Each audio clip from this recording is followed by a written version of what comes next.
कैसे रेगुलेट होता भाई, किस एक्ट के थ्रू? तो बैंकिंग एक्ट 1949 के थ्रू रेगुलेट किया जाता है। और भी चेयर तो धीरे से लेकर लगा लो, हल्ला नहीं करना है।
अब बोलेगा नहीं कोई, आवाज नहीं करेगा, ठीक है ना? विड्रॉ बाय चेक, ड्रॉप और अदरवाइज। बाय चेक,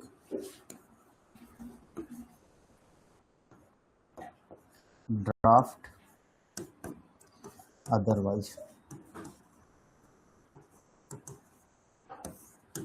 देखो कह रहा कि बैंकिंग क्या है ना? हम क्या पढ़ रहे हैं? बैंकिंग, ठीक है। बैंक जानते हो? बैंक जानते हो? बैंक क्या करता है? हम पैसे को क्या करते हैं? उससे डिपॉजिट करते हैं, विड्रॉ करते हैं। कौन कौन बैंक में पैसा डिपॉजिट किया है पहले बताओ, हाथ उठा के। डिपॉजिट कियो? चलो अच्छा, डिपॉजिट का क्या प्रोसेस होता है जरा बताओगे? कैसे डिपॉजिट किए? बोलो।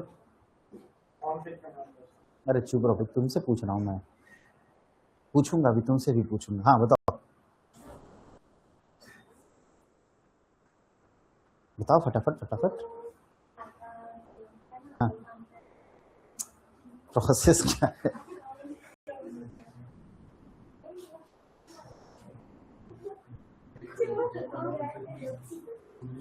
चलो भाई तुम बताओ। अरे कान से निकाल लो पहले तुम। हाँ अब बोलो। हाँ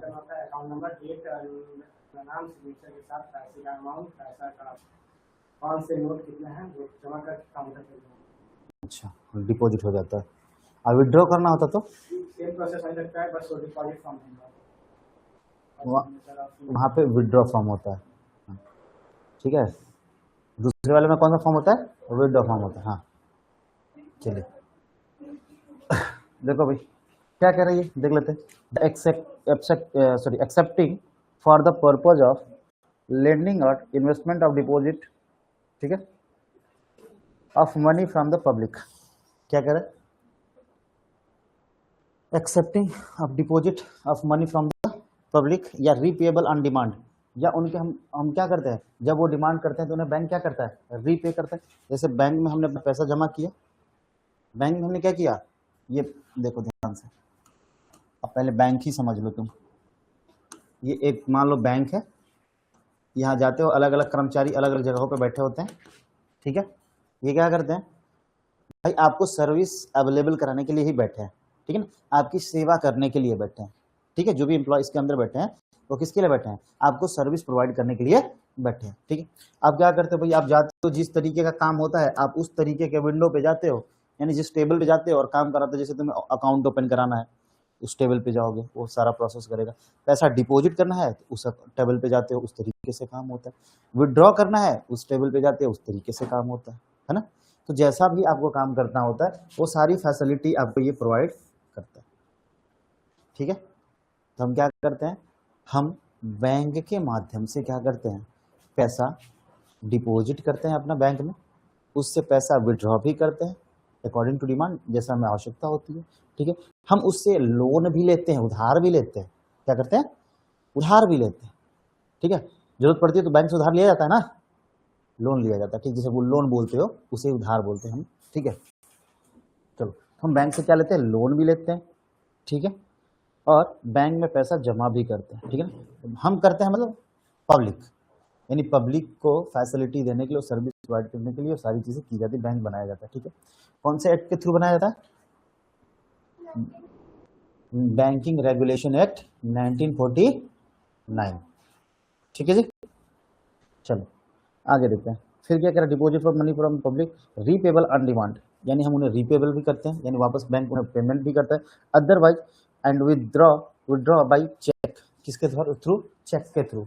चेक कौन कौन देखा है, चेक देखा, कौन कौन देखा, कैसा होता है चेक,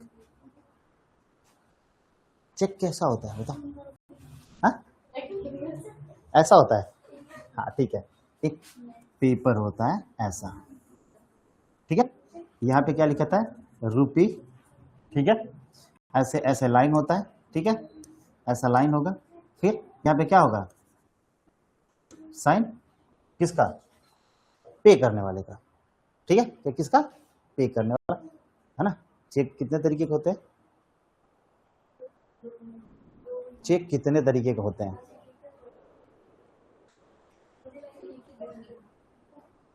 है?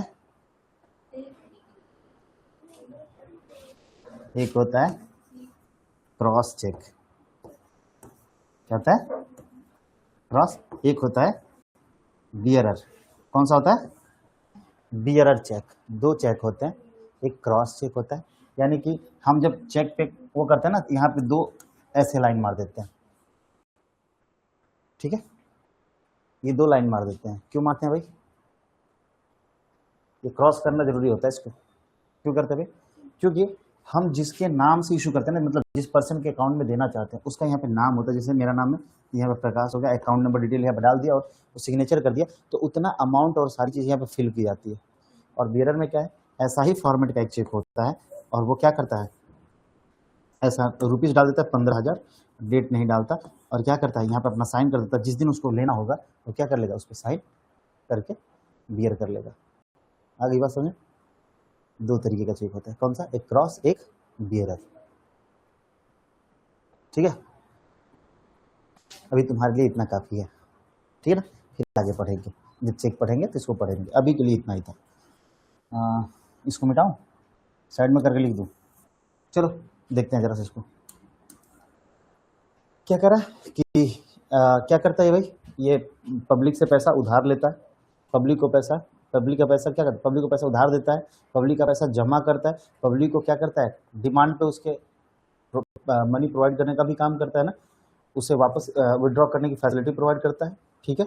ये सारा काम कौन करता है, बैंक करता है, यानी the accepting of the purpose of lending, investing, deposit of the money from the public, repayable on demand, otherwise withdraw by cheque, draft and otherwise, cheque के थ्रू, ड्राफ्ट के थ्रू क्या करता है ये, बैंक ओवर ड्राफ्ट होता है, drop, चलो अभी आगे आएगा उसको भी बताऊंगा, यहाँ बताऊंगा तुम्हें आएगा नहीं दिमाग में, ठीक है। कह रहे देखो मेन इसका पर्पज क्या होता है, means essential element of the banking, सबसे पहला क्या करे, there should be acceptance of deposit, सबसे पहला काम क्या करता है ये, एक्सेप्टेंस करता है, किसका, एक्सेप्टेंस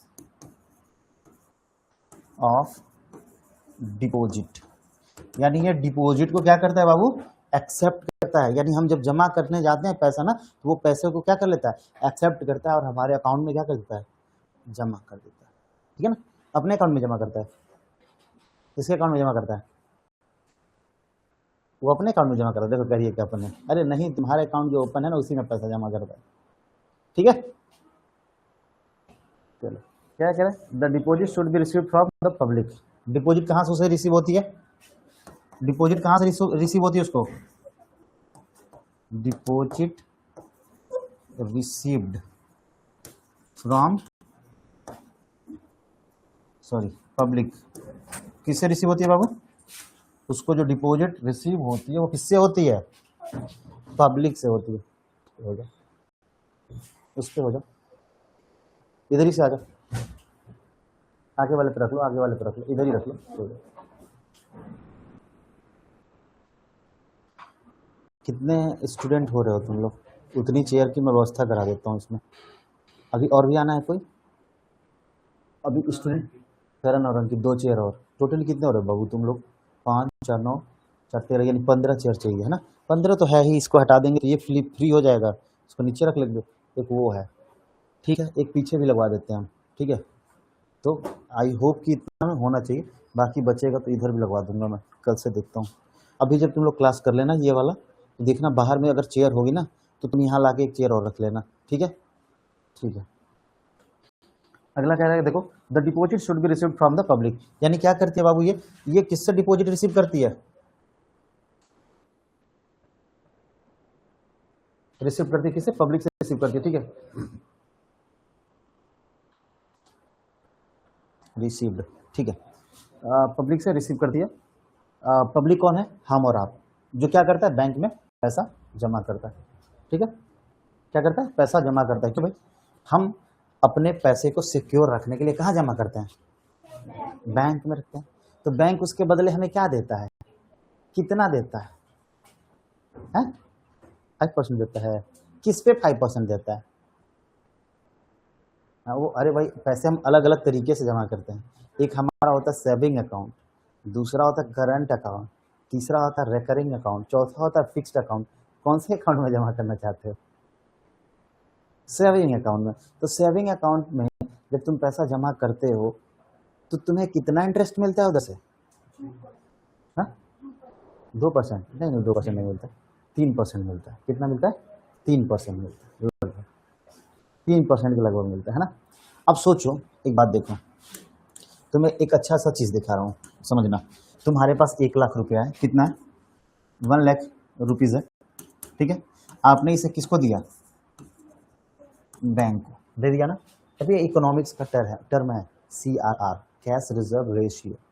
जब तुम पढ़ोगे ना माइक्रो में, माइक्रो लगता है तुम लोगों में, माइक्रो इकोनॉमिक्स किस में लगता है, 11th में ही लगता है। हाँ तो हाँ बोलो, बुक का भी नाम नहीं याद है, कहाँ से बोलोगी। ठीक है, तो देखो इसे बोलते हैं CRR, कैश रिजर्व रेशियो। ठीक है, तो बैंक, सुन लो इधर, बैंक के पास तुम क्या करते हो, 1 लाख जमा कर देते हो। चलो अभी CRR हटा लेते हैं, इसको नहीं बताएंगे, नॉर्मल बताते हैं, शायद ज़्यादा कॉम्प्लिकेटेड हो जाएगा। देखो 1 लाख रुपए तुमने बैंक के पास क्या किया, डिपॉजिट कर दिया। क्या किया, डिपॉजिट कर दिया।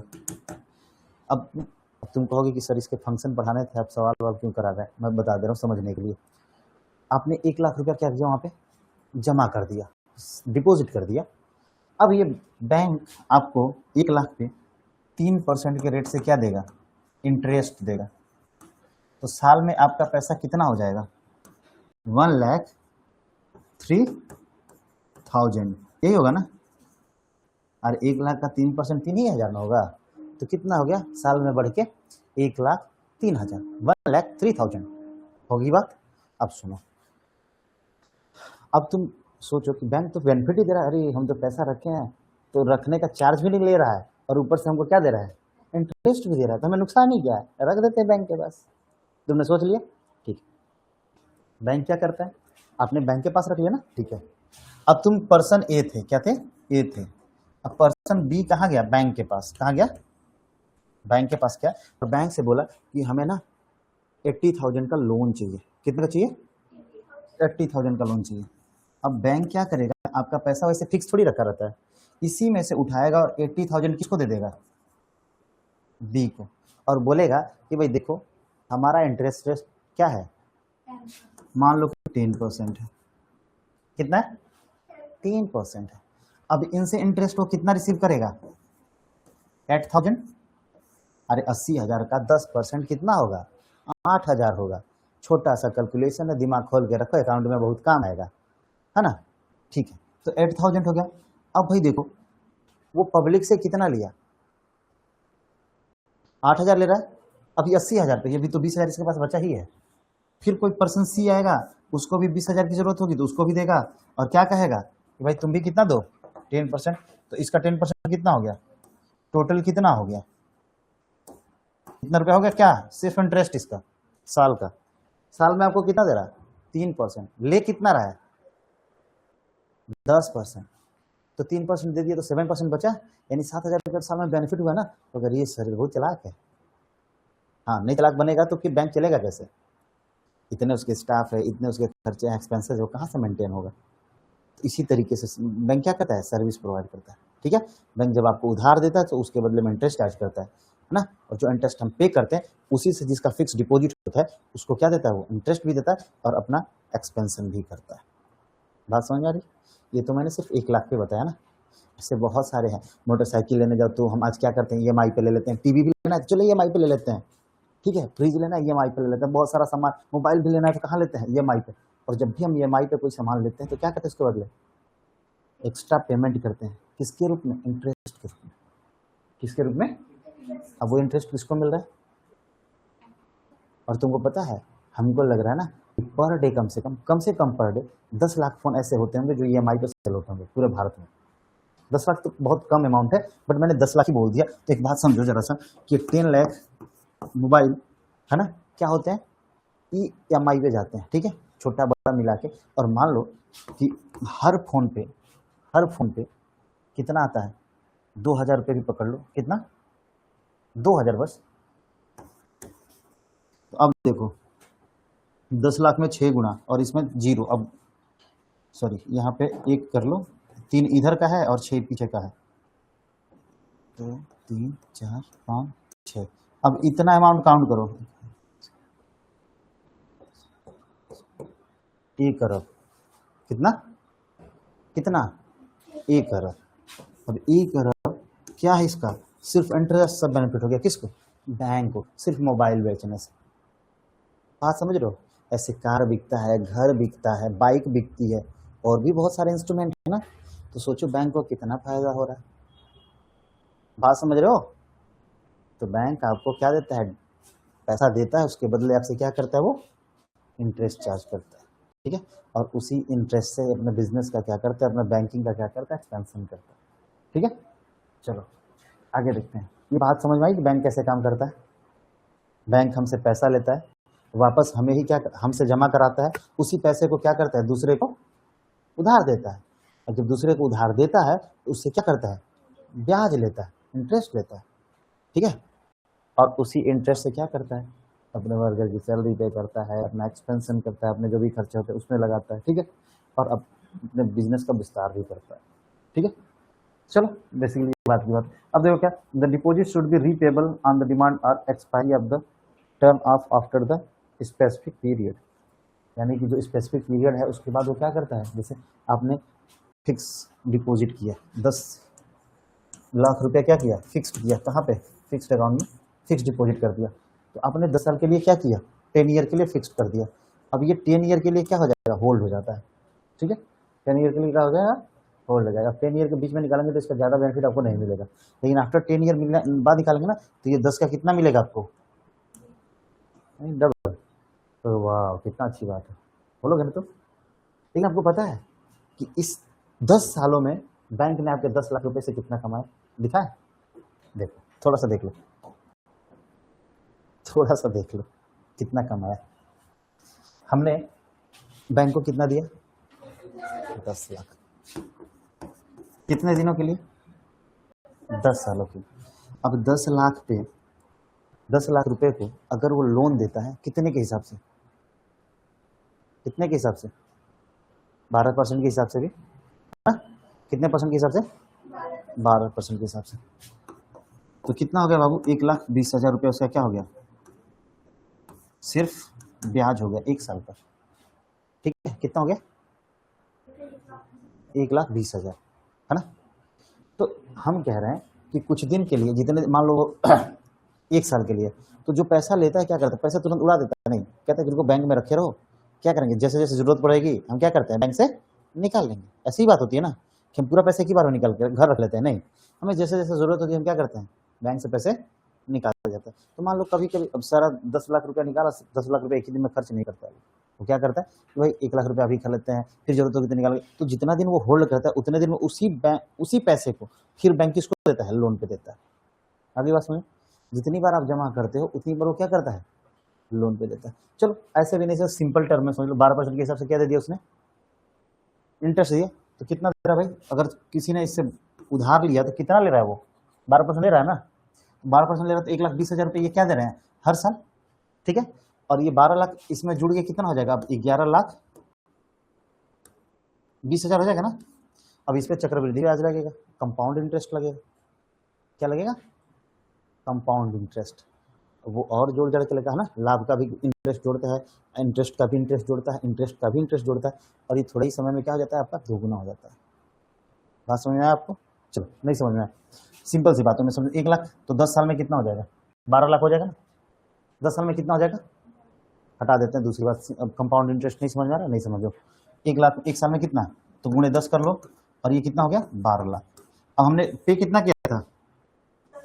एक दूसरे को दे के कितना लिया? अच्छा, डबल भी कर रहा है, डबल भी कर रहा है, तो 10 दूनी 20 ही हो रहा है ना। हो टोटल कितना गया? 22। तब भी इसको 2 लाख का फायदा हो गया। बात समझ में आया? बात समझ में आया? ठीक है, तो इस तरीके से बैंक अपना काम करता है। बैंक कभी भी घाटा में नहीं जाता। अगली बात समझ में? ठीक है, ये तो मैं अभी छोटा सा बताया ना। ये CRR पे चलेगा ना, तो वो 10 लाख का वो कम से कम 80 लाख कमाएगा। 10 लाख से कितना कमाएगा? 80 लाख। CRR के मेथड से ये पढ़ोगे, कैश रिजर्व रेशियो के माध्यम से पढ़ोगे तो इकोनॉमिक्स में सर पढ़ाएंगे तो समझ में आएगा उस समय। मैं इस पर ज़्यादा डिस्कस नहीं करूँगा। चलो आगे बढ़ते हैं बाबू। देखो क्या, the purpose of deposit should B lending और इन्वेस्टिंग, है ना। हम क्या करते हैं बैंक में जो डिपॉजिट करते हैं किसके माध्यम से करते हैं? या तो डिपॉजिट लेंडिंग के लिए, लेंडिंग मतलब उधार देने के पर्पज से, और या किसके लिए? इंटरेस्ट का बेनिफिट लेने के लिए। हम बैंक में पैसे क्यों डिपॉजिट करते हैं? या तो उसे किसी को उधार दे दें, और या तो हमें उस पर क्या मिले? इंटरेस्ट मिले, तो भाई हमारा भी बेनिफिट हो। ठीक है, चलो। तो क्या है, in simple word can say bank is the financial institution which accept deposit from the public, repayable on demand, also earn margin of profit by the lending money. और किसके थ्रू मांग लेता है? Lending money. लेंडिंग मतलब क्या होता है? हमेशा याद रखना, जब भी लेंडिंग की बात होगी ना, उधार देना। ठीक है, उधार क्या होता है? लेंडिंग का मतलब उधार। अब वो जो पैसा उधार देता है उससे उस मार्जिन को क्या करता है? मेट करता है, हिसाब पूरा करता है। यानी 10 रुपया लिया तो इस पर कितना दे रहा है? 3%। ठीक है, 3% दे रहा है, तो 30 पैसा हो जाएगा इसका क्या? इंटरेस्ट। बात समझ रहे हो? लेकिन यही अब ये दूसरे को अगर उधार देता है तो हो सकता है कि इस पर 12% ले, तो ये दूसरे से रिसीव कितना करेगा? 1.2 रुपीज। अगली बात समझ, यानी 30 पैसा इंटरेस्ट देगा और रिसीव कितना करेगा? 1 रुपया 20 पैसा। अंतर है ना। फिर बेनिफिट इसको कितना का हो गया? 90 पैसे का हो गया ना, 0.90 रुपीज का। ठीक है, यानी कि 90 पैसे का क्या हो गया? इसको बेनिफिट हो गया। समझ रहे हो ना? कब? जब इसने उधार दिया किसी को, तब। अगली बात समझ में? चलो अब क्या है, देखो टाइप ऑफ बैंक अकाउंट लिख दो। Type of bank account, bank का क्या काम होता है ये पता चला। बैंक पब्लिक से पैसा डिपॉजिट कराता है और पब्लिक को ही क्या करता है? उधार देता है। ठीक है, किसके लिए देता है? प्रॉफिट मार्जिन के लिए। किसके लिए देता है? प्रॉफिट मार्जिन के लिए, प्रॉफिट लाभ कमाने के लिए। ठीक है जी, सीधी सीधी बात।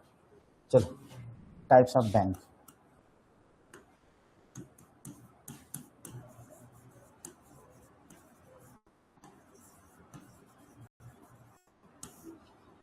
पहला क्या है? Bank account. Saving account. पहला क्या है? सेविंग अकाउंट, ठीक है। दूसरा क्या है? करंट अकाउंट, ठीक है। अकाउंट तो समझ में आता है ना, ऐसे लिखते हैं, हाँ ठीक है। तीसरा क्या है? फिक्स्ड, है ना। तीसरा कौन सा है? हाँ fixed deposit account, fixed deposit account, क्या बोलते हैं उसे? Fixed deposit account.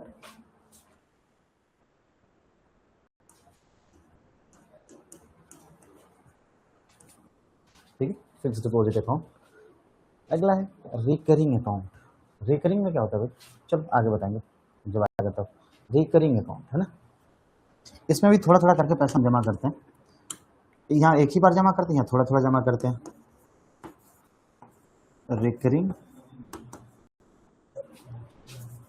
Account, recurring account, है ना। लास्ट है multiple option deposit account. Multiple option,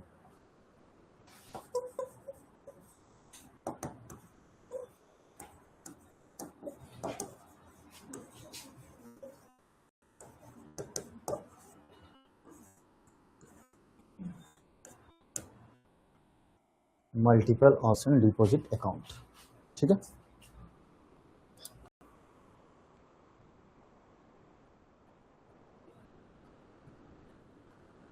चलो अब एक एक करके समझेंगे ना तो समझ में आएगा कि इसको कैसे अकाउंट का काम होता है, ठीक है।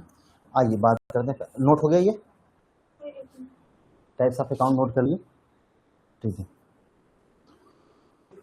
इस सैटरडे में कोई टेस्ट नहीं हुआ था ना? कोई टेस्ट नहीं हुआ था ना? अगले सैटरडे पे रखें टेस्ट? कोई दिक्कत तो नहीं है? भागोगे तो नहीं?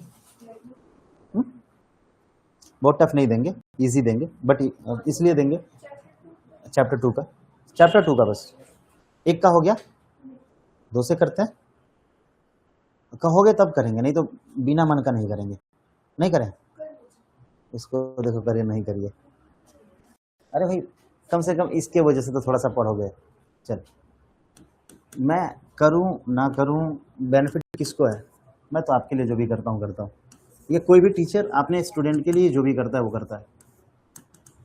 चलो मेरा मोटिव यही है, मेरा क्या मतलब इस इंस्टीट्यूट का मोटिव यही है कि हम आपको किसी भी तरीके से बेहतर बनाएं, ठीक है। हर तरीके से परिपूर्ण बनाएं कि जब आप 12th में जाओ तो और भी बेहतर प्रदर्शन करो।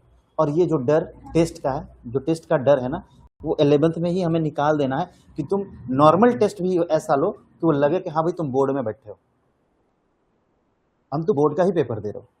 टेस्ट है, टेस्ट का मतलब क्या? कि तुम्हारे अंदर के डर को बाहर करना और तुम्हें एग्जाम के लिए बेहतर तरीके से प्रिपेयर करना, ठीक है। सेविंग अकाउंट है ना? कौन सा अकाउंट है? सेविंग अकाउंट है, इसके बारे में पढ़ेंगे, ठीक है। अच्छा, जब भी हम नॉर्मल अकाउंट ओपन कराते हैं, जब भी हम जाते हैं मार्केट बैंक में, तो कौन सा अकाउंट ओपन कराते हैं? नॉर्मल। मैक्सिमम लोग कौन सा अकाउंट ओपन कराते हैं? सेविंग। क्यों भाई? क्योंकि वो इसी पर्पज से कि हमारा पैसा सुरक्षित रह सके, हम आसानी से इजीली जमा कर सके। करंट अकाउंट आएंगे इस पर। पैसा से ज्यादा हो गया है। लाना, हम भी अकाउंट ओपन करते हैं लेके भाग जाएंगे सारा पैसा तुम्हारा, ठीक है। चलो आओ देखते हैं जरा कि हम, अच्छा टाइप्स ऑफ बैंक अकाउंट जो है हम क्यों करते हैं भाई? क्योंकि हम आइडेंटिफाई कर सके आसानी से कि ये जो अकाउंट का नेचर है ना वो कैसा है। हम अलग अलग टाइप्स का बैंक अकाउंट का नाम से क्यों जानते हैं? क्योंकि हम जान सकते हैं, इसी के माध्यम से जानते हैं कि इस बैंक अकाउंट का नेचर कैसा है, उसकी प्रकृति कैसा है, कौन सा कार्य होता है इसके थ्रू। इसलिए हम उसके अलग अलग टाइप्स में डिवाइड कर देते हैं, ठीक है। कैसे एक अकाउंट काम करता है? तो सबसे पहला क्या है? Saving account. सेविंग अकाउंट में हम क्या करते हैं? पैसे को सेव करते हैं। सीधी सीधी बात, पैसे को क्या करते हैं? सेव करते हैं, ठीक है। चलो देखो इसमें लिखा भी होगा, saving account is the account mean for people who wish to save a part of their income. हम रोज कमाते हैं, डेली कमाते हैं, महीने में कमाते हैं, साल में कमाते हैं, और जो भी हम कमाते हैं उसका एक हिस्सा क्या करते हैं? अपने फ्यूचर के लिए सिक्योर करके रखना चाहते हैं कि हम जब हमें फ्यूचर में पैसे की नीड होगी तो मैं इस पैसे को निकालूंगा और क्या करूंगा? यूज करूंगा। सबके मन में ऐसी बात होगी। आप पढ़ रहे हो, मन में होगी ना कि नौकरी करूंगा, जॉब करूंगी, तो भाई हम क्या करेंगे, इतना कमाएंगे कि खूब पार्टी करेंगे, खूब मजे करेंगे, लेकिन उसका एक हिस्सा अपने फ्यूचर को सिक्योर करने के लिए सेव करके रखेंगे, अच्छे बुरे दिन के लिए रखेंगे, इमरजेंसी में कभी पैसे की जरूरत पड़ी तो हमें किसी के आगे हाथ फैलाना ना पड़े, और उस समय क्या करूं, विड्रॉ कर सकूं उस मनी को। अब ये कैसे पॉसिबल होगा, जब हमारा अकाउंट सेविंग अकाउंट होगा बैंक में, तब ठीक है जी, क्या होगा, सेविंग अकाउंट होगा, है ना। अब सेविंग अकाउंट होगा तो आपको एक अकाउंट नंबर मिलता है, क्या मिलता है आपको, क्या मिलता है, एक अकाउंट नंबर। कौन बोला खाता नंबर, तुम बोली ना, अच्छा हाँ हाँ हाँ, वही पासबुक मिलता है, और उस पासबुक में तुम्हारा क्या होता है, कस्टमर आईडी होता है, अकाउंट नंबर होता है, आईएफएससी कोड होता है ना, ये सारी चीजें डिटेल्स उसमें दिया रहता है, बात समझ गए, ये सारी डिटेल्स उसमें दिया रहता है, जिसे पता आईएफएससी कोड से क्या पता चलता है कि आपका किस ब्रांच में अकाउंट खुला है, अकाउंट नंबर से पता चलता है कि भाई हाँ ये आपका पर्सनल अकाउंट है, आप उसमें पैसा जमा करोगे तो सिर्फ और सिर्फ वो आप ही के अकाउंट में जाएगा, किसी और के अकाउंट में नहीं जाएगा। कभी कभी हम क्या करते हैं, अकाउंट से किसी को पैसा भेजते हैं, एक डिजिट भी अगर गलत होता है तो क्या होता है, वो पैसा कहाँ चला जाता है, किसी और के अकाउंट में। अगली बात समझे, तो एक डिजिट भी अगर अकाउंट नंबर का एक डिजिट भी ऊपर नीचे हो जाता है, आगे पीछे हो जाता है, तो फिर वो पैसा कहाँ चला जाता है, किसी अदर पर्सन के अकाउंट में, जब भी हम उसमें कुछ भी डिपॉजिट करते हैं, ठीक है। चलो देखते हैं, saving account is the account meant the people who wish to save a part of income to safeguard for the future and interest on the saving, ठीक है। यानी कि हम क्या करते हैं, इसको हम सेविंग करने के लिए रखते हैं, फ्यूचर में इसे यूज करने के लिए रखते हैं, फ्यूचर को सिक्योर करने के लिए रखते हैं, और हमें क्या मिलता है, हम सेव करते हैं, एक मिनिमम इंटरेस्ट रेट से हमें क्या मिलता है, इंटरेस्ट भी मिलता है, और पैसा भी हमारा क्या होता है, सिक्योर होता है, सेव होता है, ठीक है। चलो लिखो इसको, saving account is the account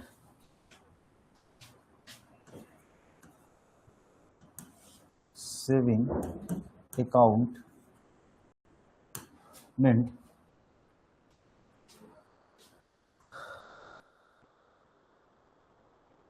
for people who wish to save for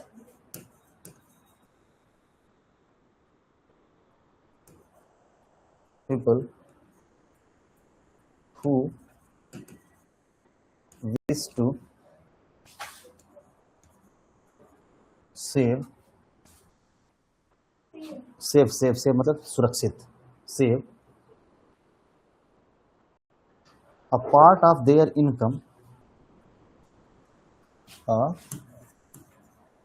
part of their income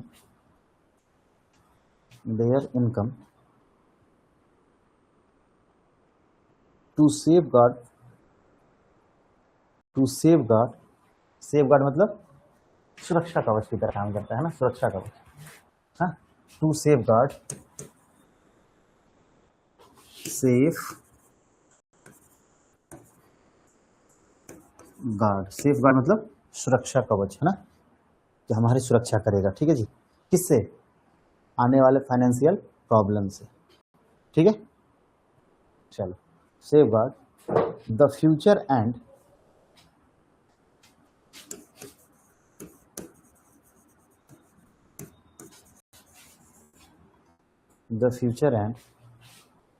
earn interest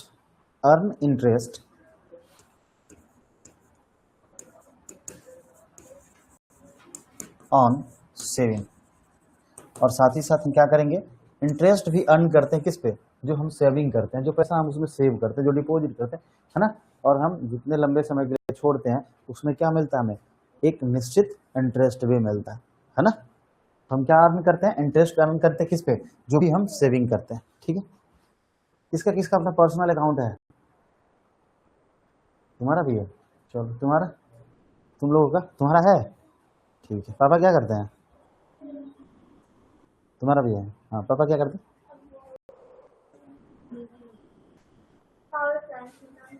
power plumber, बिजली विभाग में। तुम्हारे पापा क्या करते हैं, बिजनेसमैन है, ठीक है। तुम्हारे बिजनेसमैन है, हाँ, अच्छा, कंपनी में। कौन और कौन बिजनेस वाला है जी, तुम भी हो, तुम्हारा अकाउंट है अपना, नहीं, है, हटो। अकाउंट वाला कौन है? हाँ, तुम लोग का जी बिजनेस है। तुम्हारा जी नमन है? तुम्हारा बिजनेस नहीं है? फिर तो रहने दो। बिजनेस वालों को किडनैप किया जाए, इनके पास पैसा ज़्यादा होता है, ठीक है। किडनैप करने से क्या मिलेगा? सेविंग मिलेगी, और सेविंग से क्या मिलेगा हमें? उसका इंटरेस्ट मिलेगा। हम सब फिर से सेव करेंगे, है ना, फिक्स डिपॉजिट कर देंगे कुछ समय के लिए, और हमें क्या मिलेगा? तगड़ा इनकम मिलेगा, तगड़ा अर्निंग मिलेगी। मीन्स कि इसका इंटरेस्ट रेट बढ़ जाएगा जब हम डिपॉजिट को फिक्स करते हैं ना। बैंक के पास कुछ दिनों के लिए, अच्छा सेविंग अकाउंट है, तो सेविंग अकाउंट में ऐसा नहीं है ना कि आज पैसा जमा किया तो तुम कल नहीं निकाल सकते, कल निकाल सकते हो, लेकिन जब हम फिक्स कर देते हैं ना किसी निश्चित टाइम के लिए, आप उसके बीच में पैसा निकाल नहीं सकते। अगर इन केस निकालते भी हो ना, तो उसका ज़्यादा बेनिफिट आपको मिलेगा नहीं। बात समझ गया? तो अगर आप निश्चित टाइम के लिए एक लंबे समय के लिए पैसे को फिक्स कर देते हो, तो बैंक भी आपके इंटरेस्ट रेट को क्या करता है? बढ़ा देता है। यहाँ पे आपको 3% दे रहा है ना, और जब पैसा अगर फिक्स करोगे 5 साल के लिए, तो आपको 6% दूंगा। क्यों दूंगा भाई? क्योंकि उसको आपके पैसे से बहुत ज़्यादा बेनिफिट है। उन लोगों को उतना लोन देके उससे 2 गुना पैसा कमा लेगा। आगे बात समझे?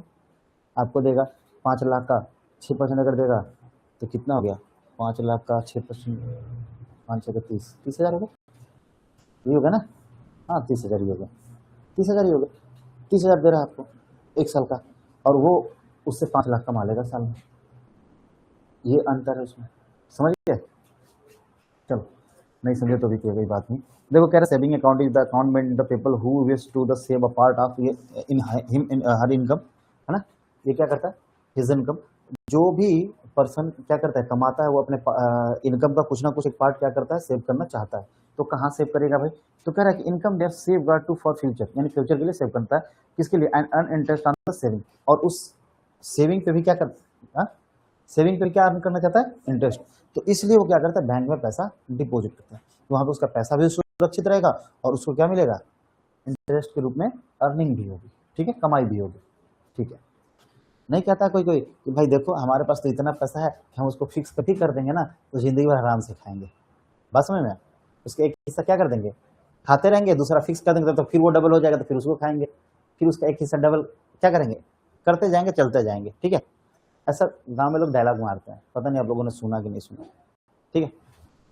चलो, वही है ये सेविंग अकाउंट। चलो देखो इसका मेन ऑब्जेक्टिव क्या होता है saving account? To promote saving.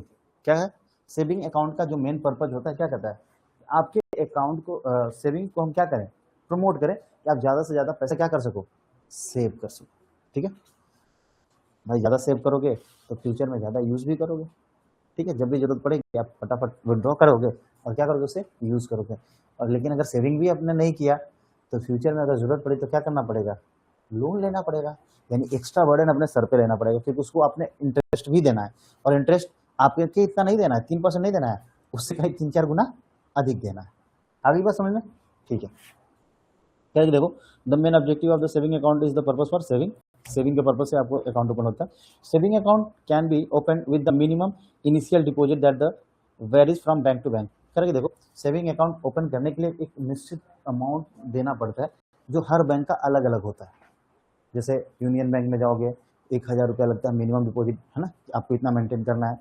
वही HDFC में जाओगे तो 20,000 लगता है कि आपको इतना मेंटेन करना है। एक्सिस में जाओगे तो 10,000 लगता है ना।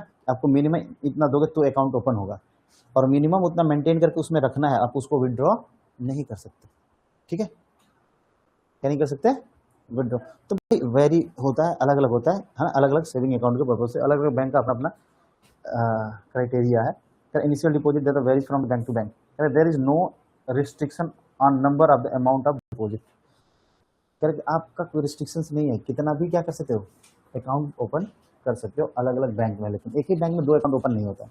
अलग अलग बैंक में आप 10 अकाउंट अपना ओपन करा लो, कोई समस्या नहीं। एक यूनियन में करा लो, एक PNB में करा लो, एक SBI में करा लो, है ना, एक कैनरा में करा लो, HDFC में करा लो, ICICI में करा लो, जितने, हाँ इको है ना, एक क्या है इधर में है भाई अशोका होटल के पास, क्या नाम, IDBI है, industrial development bank of India, उसमें करा लो, है ना भाई। तुम जितने अकाउंट करना है ओपन करा लो, लेकिन सेम बैंक में आपका अकाउंट कितना होगा ओपन? एक ही होगा। अगर आपने SBI में ओपन कराना है तो कितना ओपन होगा? सिर्फ एक होगा। आपके नाम से कितना अकाउंट ओपन होगा? एक। अगली बात समझिए, फिर आप दोबारा उसमें ओपन नहीं कर सकते। उस बैंक में बस नहीं कर सकते। हाँ भाई, मैं भी वही कह रहा, उसी बैंक में नहीं, उस SBI में नहीं कर सकते, क्योंकि जहां भी तुम ओपन करोगे तुम्हारी आईडी उस बैंक के उस पर दिखा देती है कि भाई तुम्हारा पहले से ऑलरेडी उसमें अकाउंट है। ठीक है जी, चलो। अब जो सेविंग अकाउंट है ये हमें फैसिलिटी देती है किसका? चेक का, ATM का। कौन सा फैसिलिटी प्रोवाइड करती है? चेक और ATM का। कि भाई देखो, तुम अगर सक्षम नहीं हो कि भाई तुम जाके क्या करो, बैंक से रोज डे बाई डे पैसा निकाल सको, है ना, तो वो तुम्हें ATM प्रोवाइड करता है। ATM का पूरा नाम कौन बताएगा? बताना नहीं, हाथ उठाना है। पूरा नाम बताओ, कौन कौन बताएगा ATM का पूरा नाम? है, पूछा हूं तुमसे, किसको पता है हाथ उठाओ। हाँ, बताना नहीं है, जिसको जिसको पता है ATM का पूरा नाम। तुम्हें भी पता है? हाँ, पूछूंगा अभी। अरे हाथ ऊपर करो जिसको जिसको पता है ATM का पूरा नाम। ठीक है, ठीक है, चलो पहले तो श्रेया बताएगी क्या है। हाँ, ऑटोमेटिक। हाँ, ऐसा ही कुछ नहीं है, क्या है वो बताओ, ऐसा कुछ है मेरे को भी पता है। हाँ? ऑटो, और कौन बताएगा? तुम बताओ। ऑटोमेटिक? नहीं, तुम बताओ भाई, तुम भी हाथ उठाई थी ना। हाँ हाँ ऑटोमेटिक प्लेट्स हाँ, बैठ जाओ, बस बस बस बस बस। और पीछे कौन हाथ उठाया था? हाँ, automatic teller. Automated teller machine, ठीक है। इसका पूरा नाम है ऑटोमेटेड टेलर मशीन। ठीक है, ऑटोमेटिक नहीं है, ठीक है, ऑटोमेटेड है टेलर मशीन। ये अब क्या करते हैं, जैसे ही आप उसमें इनपुट डालते हो ना, वो ऑटोमेटिक आपको क्या पैसा करता है, विड्रॉ करते हैं। जो भी आप उसमें इनपुट प्रोवाइड करते हो उसके अकॉर्डिंग आपको क्या करता है, पैसा प्रोवाइड करता है ना, आपको वो आपको प्रोवाइड कर देता है, फैसिलिटी होती है। ATM से किसने किसने पैसा निकाला है? निकाले हो ना। क्या काम प्रोसीजर करते हो भाई, क्या क्या प्रोसीजर करते हो? डिटेल डालते हो, डिटेल डालने के बाद जितना अमाउंट आप डालते हो क्या करता है, आपको दे देता है। अब आपको बैंक में भीड़ लगाना पड़ता है? नहीं, आप इजली पैसे को विड्रॉ कर सकते हो कहीं भी, इंडिया के किसी भी कोने में। If your card is international, है ना, इंटरनेशनल कार्ड है तो दूसरे देशों में भी कर सकते हो। आजकल तो दोनों सिस्टम हो गया, क्या विड्रॉ भी कर सकते हो और डिपॉजिट भी कर सकते हो।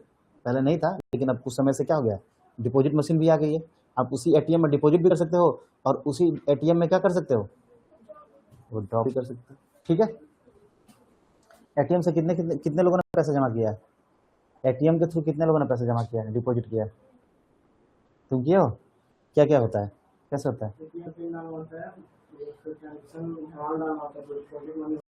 हाँ, और कैश में क्या डालना होता है? एक ही नोट डालनी होती है कि अलग अलग सिमिलर नोट डालनी होती है? ठीक है, क्या होता है? हाँ, एक साथ में एक सिमिलर नोट डालो, फिर अलग में फिर वैसी नोट डालो, और अलग अलग नोट मत डालो, नहीं तो फंसने के चांसेस रहते हैं। चलो, put certain the restriction on the number of withdraw of the account. ठीक है, द रेट ऑफ इंटरेस्ट। देखो भाई, चेक और ATM की फैसिलिटी की इसलिए होती है कि हम कहीं भी कभी भी आसानी से पैसा विड्रॉ कर सकते हैं। ठीक है जी, सीधी सीधी बात है ना। चलो, अगला है, the rate of interest payable is very nominal on the saving account. क्या द रेट ऑफ इंटरेस्ट क्या है सेविंग अकाउंट पे? वेरी नॉमिनल, यानी नाम मात्र का है। Interest rate of the varies from bank to bank. ये इंटरेस्ट क्या होता है, अलग अलग बैंक में वेरी करता है, अलग अलग होता है। जैसे यूनियन बैंक का 3% है, तो हो सकता है कि SBI का 3 से कम भी हो सकता है ना, हो सकता है कि PNB का 3 से ज़्यादा भी हो सकता है। तो ये थोड़ा सा वेरी करता है ना। ठीक है, बैंक टू बैंक वेरी करता है। Interest vary from bank to bank, change from the time to time. ठीक है, saving account is continue nature, there is no maximum period. यानी सेविंग अकाउंट क्या होता है, कंटिन्यू नेचर का होता है, लगातार चलने वाला होता है। इसका कोई मैक्सिमम पीरियड नहीं होता है कि इतने समय के बाद ये खत्म हो जाएगा, नहीं, आप उसका यूज करते रहो, लाइफ टाइम चलेगा। ठीक है, लेकिन अगर आप उसका यूज नहीं करते तो बार बार आपको क्या करना पड़ता है बीच में, KYC। क्या क्या करता है? हाँ, KYC का पूरा नाम किसको किसको पता है, हाथ उठाना। KYC का पूरा, हाँ, हर चीज़ का KYC होता है। तो तुम्हारे मोबाइल का भी KYC होता है, तुम्हारे अकाउंट का भी KYC होता है, लगभग लगभग हर चीज़ की KYC होती है ना। हाँ, तो KYC का पूरा नाम क्या है, कौन बताएगा? चलो, एक तो नमन बता दिया, तो मैं बताऊंगा, और भी है कोई बात बताने वाला? ये सारी छोटी छोटी बातों पे फोकस करना स्टार्ट करो, ये जरूरी है। जो भी तुम्हारे बिजनेस से रिलेटेड टर्म्स एंड कंडीशंस है, बैंकिंग से रिलेटेड टर्म एंड कंडीशंस, उसको जानो, ये ज़रूरी है। इन फ्यूचर आपको यही पढ़ना है सब। दुकान में बैठा दिया जाएगा किसी, करो करो भाई केवाईसी। हाँ, केवाईसी क्या होता है? नया सुन के आए हो क्या? अरे नहीं भाई, पहले से था। नहीं, मेरे यहाँ तो नहीं था। कह देना फिर तुम, आया हुआ ग्राहक भी वापस कर दो फिर तुम। ठीक है, चलो। केवाईसी का पूरा नाम क्या बता? ठीक है, वेरी गुड। इसका पूरा नाम है नो योर कस्टमर, है ना। आप अपने कस्टमर को क्या करो, जानो। इसके थ्रू, केवाईसी के थ्रू उसके फॉर्म फिलअप होते हैं, उसके डिटेल्स लिए जाते हैं, है ना। इसमें आपके क्या होते हैं, सारे डिटेल्स होते हैं। ठीक है, चलो।